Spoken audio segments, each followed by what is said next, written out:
इस वीक में मार्केट ने सबकी धन्नो लगा दी है। जी हाँ, बहुत सारे स्टॉक ऐसे हैं जिन्होंने बहुत ख़राब परफॉर्म किया है, but at the same time कुछ ऐसे स्टॉक भी है जो काफ़ी अच्छा परफॉर्म किए हैं। यानी कि टॉप परफॉर्मर में बहुत सारे स्टॉक आए हैं डिस्पाइट ऑफ दिस फैक्ट कि मार्केट में काफ़ी सारे न्यूज़ चल रहे हैं, काफ़ी सारे नेगेटिव न्यूज़ चल रहे हैं जो मार्केट को ड्रैग डाउन करने की कोशिश कर रहा है। चाहे वो सेबी का फ्यूचर एंड ऑप्शंस के लिए सर्कुलर हो, या फिर इजराइल का वॉर हो, या फिर इकोनॉमिक स्लो डाउन हो, या फिर कोई भी क्राइसिस हो जो इस मार्केट को पुल करने की कोशिश कर रहा है। डिस्पाइट ऑफ दैट बहुत सारे स्टॉक अच्छा परफॉर्म कर रहे हैं। आप अगर इस स्टॉक को चूज़ करना चाहते हैं तो इस चैनल को सब्सक्राइब कर लीजिए। बहुत सारे वीडियोस इस चैनल पर ऐसे हैं जिसमें आपको टेक्निकल एनालिसिस कोर तरीके से, बहुत ही फंडामेंटल तरीके से आपको सिखाया जाता है। फिलहाल हम आज के एनालिसिस पर फोकस करते हैं। आज का एनालिसिस वीकली मार्केट एनालिसिस है, जिसमें हम लोग बात करते हैं कि सेक्टर्स कौन सा चलने वाला है आगे आने वाले वीक में, और उस सेक्टर के अंदर कौन सा स्टॉक परफॉर्म करने वाला है। आपके स्क्रीन पर अभी इंडिया का नब्ज, जिसको वोलेटिलिटी इंडेक्स भी कहा जाता है, कि लोगों के मन में क्या चल रहा है, उथल पुथल मच रही है या फिर लोगों का मन शांत है। फेस्टिवल सीजन है तो ऑब्वियस सी बात है उथल पुथल होना लाजमी है। फिलहाल हम फोकस करते हैं इंडिया विक्स के ऊपर। इंडिया विक्स अभी ऑलमोस्ट बैलेंस है आई वुड से, क्योंकि बहुत ज़्यादा मूवमेंट रहा नहीं है पिछले कुछ दिनों से। अगर आप ऑब्जर्व करेंगे तो 14, 15, 16, 18 इसके आसपास ही रहा है, जो कि हमारा एक आइडियल इंडिया विक्स का नंबर है। अगर इसके अंदर रहता है तो मार्केट चॉपी कम होता है और काइंड ऑफ ट्रेंडी होने की कोशिश में रहता है। चाहे वो अप ट्रेंड हो या डाउन ट्रेंड हो, वो मैटर नहीं करता है। आगे बढ़ते हैं, हम हमारा पहला इंडेक्स यानी कि सबसे बड़ा इंडेक्स निफ्टी 50 देखते हैं। और अगर आप इसको ऑब्जर्व करेंगे तो आपको पता चलेगा कि ये बहुत आसानी से दिखने वाला चार्ट नहीं है, काफ़ी ख़राब मूवमेंट रहा है।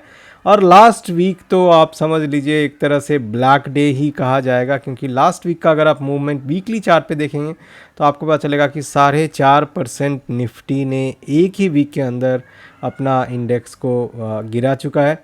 और डेली चार्ट पे देखेंगे तो आपको बड़े बड़े गैप डाउन और बड़ी बड़ी रेड कैंडल दिखेंगी, जो कि एक अच्छा साइन नहीं माना जाता है। आरएसआई की तरफ नज़र उठाएंगे तो आपको पता चलेगा कि मंथली आरएसआई 60 प्लस है, वीकली आरएसआई भी ऑलमोस्ट अभी 60 पे ही है, बट डेली आरएसआई 40 पे पहुंच गया है। तो ये एक अच्छा सपोर्ट वाला पॉइंट हो सकता है, और हम लोग देखने वाले हैं कि आगे आने वाले वीक में निफ्टी कैसा परफॉर्म करता है। अगर आप थोड़ा सा डेली चार्ट पे फिबोनाची रिट्रेसमेंट लगा के देखेंगे तो आपको पता चलेगा कि रीसेंट ट्रेंड जो था उसके आसपास गया तो है, but at the same time 61% का जो लेवल है 24,807 वो अभी इंटैक्ट है, और हम लोग वेट करेंगे उस लेवल के आने तक का। अगर आता है तो ये हमारे लिए बहुत ज़रूरी रहेगा कि हम किस तरह के स्टॉक में इन्वेस्ट करते हैं, और इसीलिए आपको उस तरह का एनालिसिस भी आना चाहिए और करने आना चाहिए।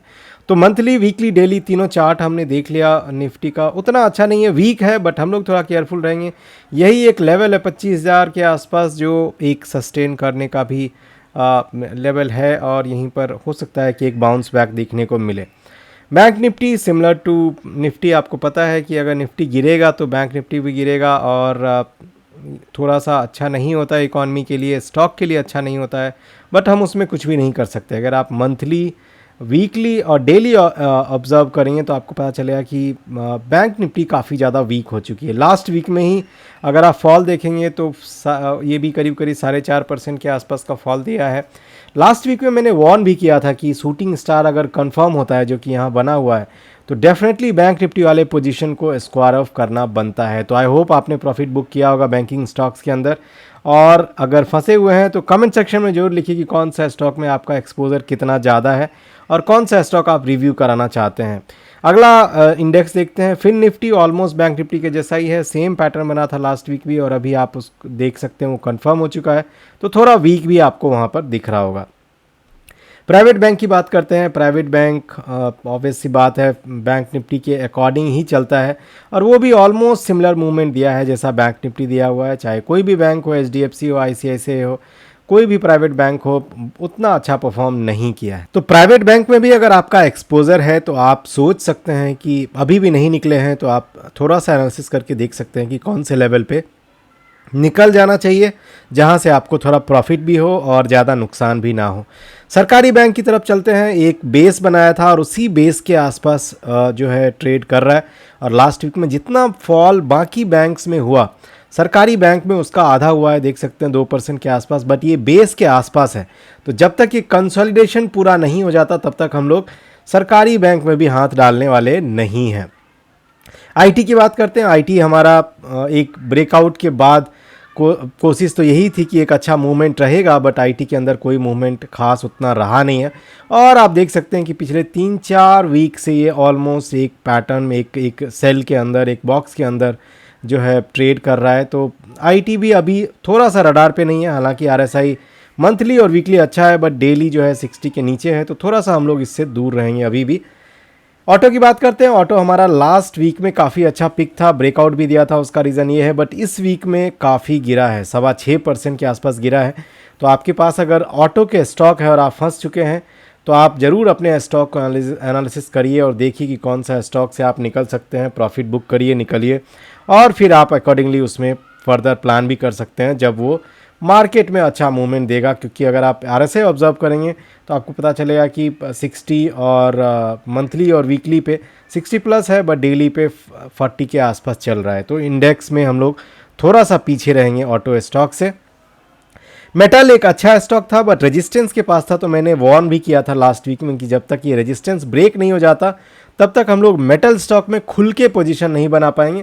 थोड़ा रिस्की पोजीशन रहेगा, बट बनाने वाला बना ही लेता है। तीनों आरएसआई 60 प्लस चल रहा है, ये हमारे लिए पॉजिटिव साइन है कि हो सकता है आगे आने वाले वीक में ये सेक्टर थोड़ा सा अच्छा परफॉर्म करे और अपने वीकली रेजिस्टेंस जो यहाँ पर है उसको पार करके आगे निकल जाए, राइट। एफएमसीजी की बात करते हैं। एक टाइम था बस 1-2 हफ्ते पहले जिसमें हम लोग एफएमसीजी के स्टॉक को बहुत अच्छे से बोलते थे, एनालिसिस करते थे, बट अभी फिलहाल लास्ट वीक में बाकी इंडेक्स गिर रहे हैं तो एफएमसीजी भी करीब 4% के आसपास गिरा है। और डेली जो है आरएसआई आप देख सकते हैं 40 के आसपास पहुंच चुका है। तो थोड़ा सा इसमें भी हम लोग एफएमसीजी के स्टॉक में भी दूर रहेंगे, अभी हम लोग इसमें फ्रेश पोजीशन नहीं बनाएंगे। निफ्टी फार्मा बहुत अच्छा सेक्टर चल रहा था, बट डबल टॉप डेली पे बना दिया, और आप देख सकते हैं 3-4 वीक से उतना बढ़िया मूवमेंट खास रहा नहीं है। आरएसआई डेली 60 के नीचे चला गया है। तो फार्मा के स्टॉक अभी ज़्यादा गिरे तो नहीं है, बट उसमें नया पोजीशन बनाने का अपॉर्चुनिटी भी अभी नहीं है। तो जब आता है तो आप डेफिनेटली बनाइएगा, वीडियो ज़रूर देखते रहिए। पीएसई पब्लिक सेक्टर इंटरप्राइजेज, सरकारी कंपनियां बिल्कुल अच्छा परफॉर्म नहीं कर रही है, टॉप पे जाके कंसोलिडेट कर रही है, और यही वजह है कि उसमें मूवमेंट कुछ खास नहीं आ रहा है। तो हम लोग पीएसई से भी दूर रहेंगे। मीडिया इंडेक्स की बात करते हैं। काफ़ी दिनों से वीक चल रहा है और लास्ट वीक भी कोई खास अच्छा रहा नहीं मीडिया के लिए, और यही रीज़न है कि ये कंसोलिडेट कर रहा है, 40-60 के बीच में घूम रहा है। तो मीडिया में तो हम लोग कतई इन्वेस्ट करने वाले नहीं हैं अभी फ़िलहाल। इंफ्रा की बात करते हैं। इंफ्रा भी अच्छा चल रहा था और ऑल टाइम हाई की तरफ बढ़ रहा था, इनफैक्ट ऑल टाइम हाई पे था भी, बट लास्ट वीक जो है करीब 5.5% का फॉल आया है। तो थोड़ा सा सचेत रहने की ज़रूरत है, क्योंकि डेली वाला आरएसआई 40 को भी तोड़ दिया है, वीकली आरएसआई 60 को तोड़ दिया है। तो हम लोग इंफ्रास्ट्रक्चर में डेफिनेटली थोड़ा सा डिस्टेंस बना के रखेंगे। रियलिटी ऑलमोस्ट इंफ्रास्ट्रक्चर टाइप का ये स्टॉक होता है, आप देख सकते हैं ऑलमोस्ट सिमिलर प्लेटफॉर्म है, और ऑलमोस्ट ये भी वीक है, 40 क्रॉस कर चुका है डेली आरएसआई, तो थोड़ा सा इससे दूर रहेंगे। निफ्टी एनर्जी की बात करते हैं। निफ्टी एनर्जी भी वीक हो चुका है, डेली वीकली का चार्ट देखिए 60 और 40 के आसपास पहुंच गया आरएसआई। चार्ट पे भी आपको डबल टॉप बनता हुआ दिखेगा, जो कि एक अच्छा सिग्नल नहीं था, और लास्ट भी काफ़ी गिरा है, करीब 5.5%, तो एनर्जी से दूर रहेंगे। कमोडिटीज़ की बात करते हैं। कमोडिटीज़ भी डबल टॉप के आसपास ही फॉल दिया है, 3% के आसपास लास्ट वीक। आरएसआई भी 60 ब्रेक कर दिया है डेली पे, तो हम लोग कमोडिटीज़ से भी बाहर रहेंगे। और आगे चलते हैं, एमएनसी पर चलते हैं। एमएनसी भी लास्ट वीक वीक हो चुका है और काफ़ी फॉल हुआ था, और ये भी करीब 4%, 3.5% के आसपास का फॉल हुआ है। हालांकि इस बॉक्स के बाहर ही है, जब तक इस पे सपोर्ट नहीं लेता है तब तक हम लोग थोड़ा सा केयरफुल रहेंगे, थोड़ा सा दूर रहने की कोशिश करेंगे। कंज्यूमर ड्यूरेबल एक अच्छा पिक था, बट अभी वीक हो चुका है। तो कंज्यूमर ड्यूरेबल के स्टॉक भी अगर आपके पास है तो आप फटाफट प्रॉफिट बुक करके निकल सकते हैं, क्योंकि ये बहुत ज़्यादा वीक नहीं हुआ है बाकी स्टॉक के मुकाबले, करीब 2.5% नीचे ज़रूर हुआ है, बट उतना ज़्यादा वीक या गैप डाउन हुआ नहीं है कंज्यूमर ड्यूरेबल में, तो आप अभी भी निकल सकते हैं, राइट। और कंजम्पशन की बात करते हैं। कंजम्पशन भी लास्ट वीक में 5% के आसपास गिरा है, तो अगर इसके स्टॉक आपके पोर्टफोलियो में है तो आप प्रॉफिट बुक करके जरूर निकल सकते हैं। अभी भी अपॉर्चुनिटी उतना बढ़िया है नहीं, तो देखने को ये लग रहा है कि बहुत सारे स्टॉक अच्छे नहीं चल रहे हैं फाइनली, और हमें डिसीजन इन्हीं स्टॉक्स में बनाना पड़ेगा। तो मेरा सजेशन ये रहेगा कि आगे आने वाले वीक में थोड़ा सा आप शांत रहिए, थोड़ा बैठे रहिए, और ज़रूरी नहीं है कि हर वीक में आप ट्रेड करें, और कुछ वीक अगर आप ऑब्जर्व भी करते हैं मार्केट को, तो वहाँ से आपको एक अच्छा इनपुट मिल जाता है कि कौन से सेक्टर में आगे हमें कदम रखना चाहिए। और सेक्टर पर स्टॉक्स बहुत डिपेंडेंट रहता है, आप भले कितना भी मानो या ना मानो, अगर सेक्टर अच्छा चल रहा है तो उस सेक्टर का स्टॉक भागेगा ही भागेगा, आपको प्रॉफिट कमा के देगा ही। फिलहाल आज के एनालिसिस से हमें निष्कर्ष ये निकालना है कि कोई भी सेक्टर उतना बढ़िया नहीं है, सब जो है थोड़ा सा डाउन ट्रेंड में आने की कोशिश कर रहा है। बहुत सारे इंडेक्स जो है RSI 40 को भी ब्रेक कर चुका है, तो उन सब इंडेक्स से ज़रूर दूर रहेंगे। अगर आपका कोई क्वेरी है, कोई स्टॉक है जो आपको अच्छा लग रहा है और आप एनालिसिस करवाना चाहते हैं, कमेंट सेक्शन में ज़रूर बताइए ताकि मैं इंटरटेन कर पाऊँ और वीडियो का हिस्सा उसे बना पाऊँ और आपको उसका एनालिसिस करके बता पाऊँ कि उसमें क्या अपॉर्चुनिटी बन रही है और क्या आपको करना चाहिए। अगर आपके पास इन सेक्टर्स में से कोई ऐसा स्टॉक लग रहा है कि नहीं नहीं ये स्टॉक चलने वाला है, बहुत अच्छा है, फंडामेंटल अच्छा है, न्यूज़ अच्छे हैं, रिजल्ट्स अच्छे आए हैं, तो डेफिनेटली कमेंट सेक्शन में आप लिखिए और इस चैनल को सब्सक्राइब जरूर करिए क्योंकि बहुत सारे वीडियोस पाइपलाइन में है और आपको डेफिनेटली बहुत सारा कुछ सीखने को मिलेगा। Thank you so much for watching this video. Do subscribe this channel and recommend to your friends. Thank you so much.